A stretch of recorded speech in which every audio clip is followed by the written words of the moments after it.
موسیٰ علیہ السلام نے پوچھا یا اللہ جب تو ناراض ہوتا ہے ہمیں کیسے پتہ چلے کہ تو آج کل اپنے بندوں سے ناراض ہے؟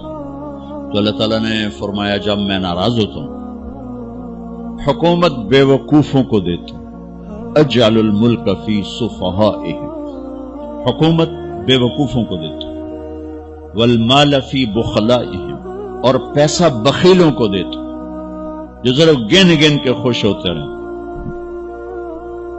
اور بارشیں بے وقت کرتے ہیں، بارشیں بے موسم کی ہو جاتی ہیں، پیسہ بخیلوں کے پاس، حکومت نکموں کے پاس۔ کہ اللہ جب تو راضی ہوتا ہے تو اس کی کیا نشانی ہے؟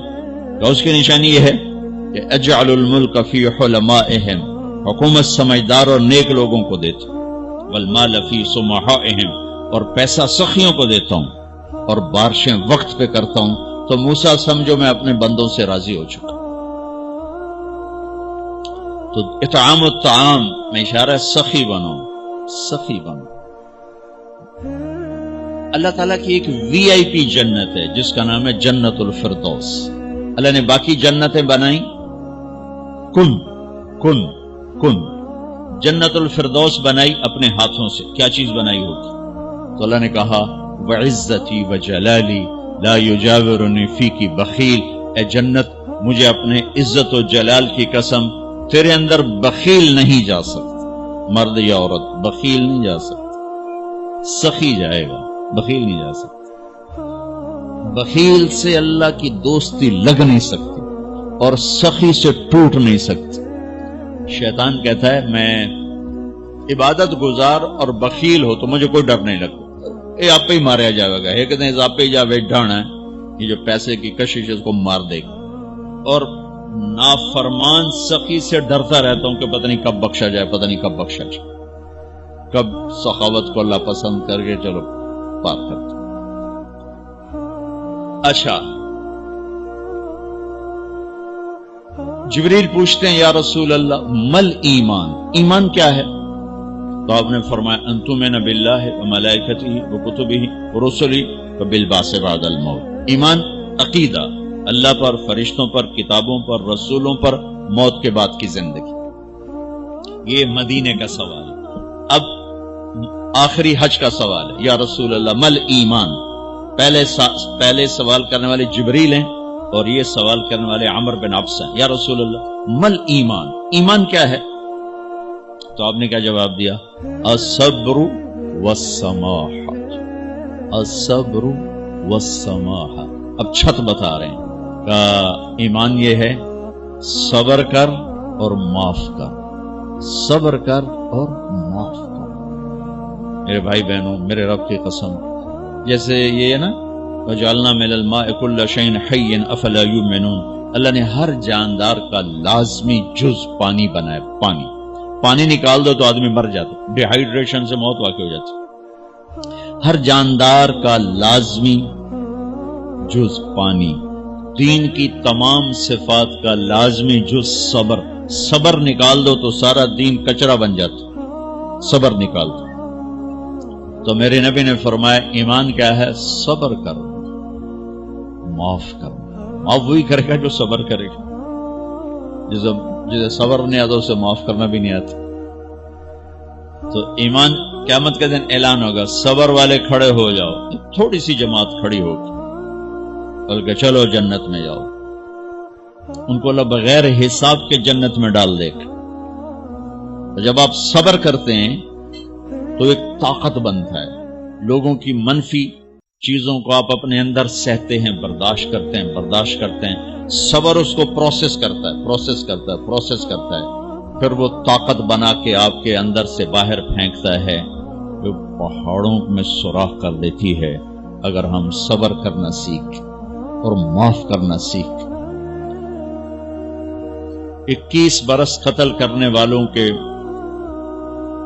منصوبے بنانے والے اہل مکہ، آپ نے ایک بول پہ فرمایا جاؤ معاف کر۔ کمال، 21 برس قتل کے پیچھے پھرتے رہے۔ جنگ خندق کے فوراً بعد مکہ میں قحط آ گیا، تو ہمارے نبی نے 300 دینار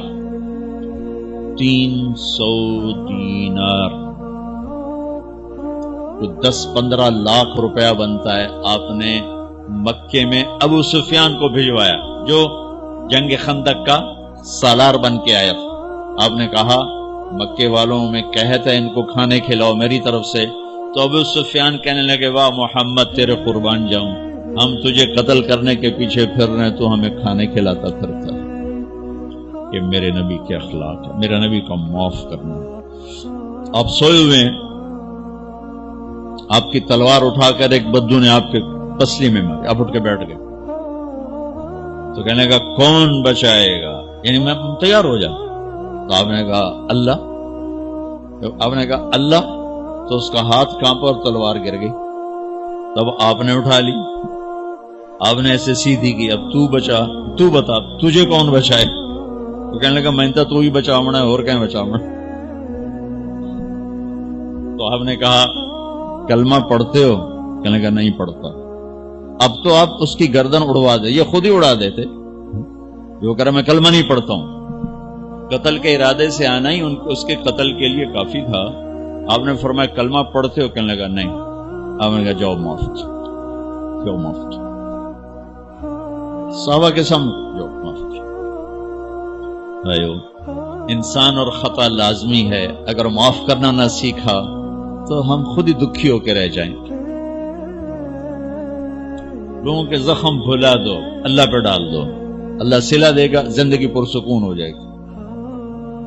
دیکھو ہم اپنے یہ کرتے پر داغ نہیں لگنے دیتے، اپنے بس سے داغ۔ کھانا کھانے بیٹھو، نیپکن، یہ دیکھو ابھی نیپکن پڑے ہیں، رکھو اگو رکھو توڑے چولے تو کوئی سالن نہ ڈھے پاوے، ٹھیک، یہ تو پھر بھی دھل جائے گا، لیکن یہاں داغ لگا، کبھی نفرت کا، کبھی غصے کا، کبھی انتقام کا، کبھی حسد کا، کبھی بغض کا، کبھی کینے کا۔ انسان سب سے زیادہ اپنی ذات سے محبت کرتا ہے۔ یہ معمولی سے کپڑے کو داغ سے بچاتے ہو، جو سب سے قیمتی چیز ہے دل، جو بادشاہ ہے، اسے بھی تو صاف ستھرا رکھو۔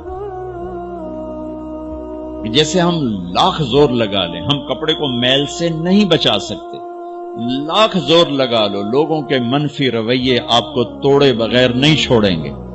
لہذا کیا کرو، نبی والا معاف کرو، معاف کرو، دل کو صاف کرو، دل کو صاف کرو، دل کو صاف کرو، صبر کرو، معاف کرو۔ میرے نبی نے فرمایا، میرے بیٹے انس، ایک بہت بڑی سنت بتاؤں، بہت بڑی سنت۔ داڑھی سنت ہے، پگڑی سنت ہے، سفید لباس سنت ہے۔ بہت بڑے کا لفظ مجھے یہیں یاد ہے، ہو سکتا ہے کہیں اور بھی ہو۔ میرے بیٹے انس، ایک بہت بڑی سنت، اگر تو یہ سنت پہ عمل کر گیا تو تو جنت میں میرا ساتھی ہو جائے گا، جو بھی کر لے، جو بھی، وہ جنت میں میرا ساتھی ہو جائے گا۔ ذالک من سنتی ومن احب سنتی فقد احبنی ومن احبنی کان معی فی الجنہ۔ میرا جنت کا ساتھی جو اس سنت پہ عمل کر گیا۔ کیا ہے یا رسول اللہ؟ یا بنی ان قدرت، اگر تو کر سکے، اشارہ ہے کام تنو اوکھا دسن لگا، سوکھا نہیں ہے۔ ان قدرت، اگر تو کر سکے، ان استطاعت، دو لفظات کہ بیٹے کام اوکھا ہے، لیکن دیکھو تمہیں ملے گا کیا؟ جنت نہیں، جنت میں نبی کا پڑوس ملے گا۔ ایڈا بڑا کام تیرا نا، دیکھو نا 4-5 لاکھ نالتا ایتھے ہن ایک گز نہیں لبدا، تے کوئی بندہ بو جج پا کے آ جائے لاکھ روپے دا 2000 گز دا بنگلہ لے دیو تو اکثر پاگل خانے گلو ہیں۔ جنت کا مل جانا بھی بہت بڑی بات ہے، پر جنت میں نبی کا ساتھ ملنا کوئی سوکھا کم تو نہیں ہوئے گا، ہے کری تو پسینہ آئے گا۔ آپ نے فرمایا بیٹے ان قدرتا، زور لگے گا، ان تصبح و تمسی، ساری زندگی کرنا پڑے گا، ساری زندگی کرنا پڑے گا۔ داڑھی تو ایک دفعہ رکھ لی ہے، تھوڑی صفائی ستھرائی ہے، لیکن یہ روزانہ کرنا پڑے گا، صبح شام کرنا پڑے گا، ساری زندگی کرنا پڑے گا، اور تو اس میں تھکے گا۔ کیا ہے؟ وَلَيْسَ فِي قَلْبِكَ غِشٌّ لِأَحَدٍ فَافْعَلْ صبح و شام اس دل میں کسی کی نفرت نہ آنے دینا، کسی کے لیے بغض نہ آنے دینا، کسی کا کھوٹ نہ آنے دینا، کسی سے کینہ، غش، سارے الفاظ کو اپنے اندر سمیٹے ہوئے. اور میرے نبی کی عجیب بات، لے احد، لے احد، لے احد، کسی بھی انسان، مسلمان نہیں کہا، مومن نہیں کہا، نیک آدمی، نیک عورت نہیں، کسی بھی انسان، لے احدن. آج لے احد 7 ارب انسانوں پہ بولا جا رہا ہے. میرے نبی فرما رہے ہیں میرے بیٹے، دنیا کے تمام انسانوں سے دل صاف رکھنا. کیا ہوگا؟ چاہیے تو جنت میں میرا ساتھی بن جائے.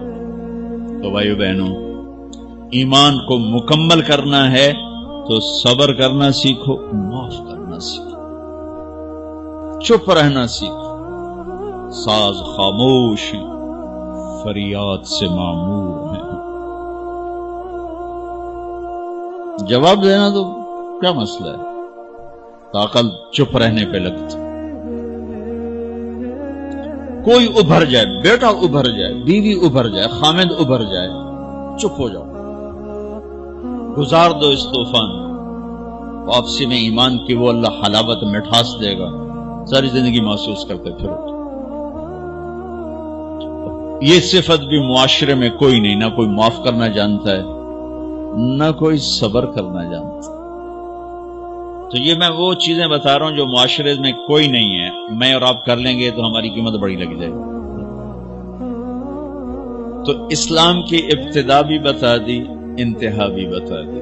ایمان کی ابتدا بھی بتا دی، انتہا بھی بتا دی. یہ شروع ہوتا ہے عبادات سے، عقائد سے، اور مکمل ہوتا ہے اخلاق پر، درگزر پر، اخلاق کی تمام صفات پر.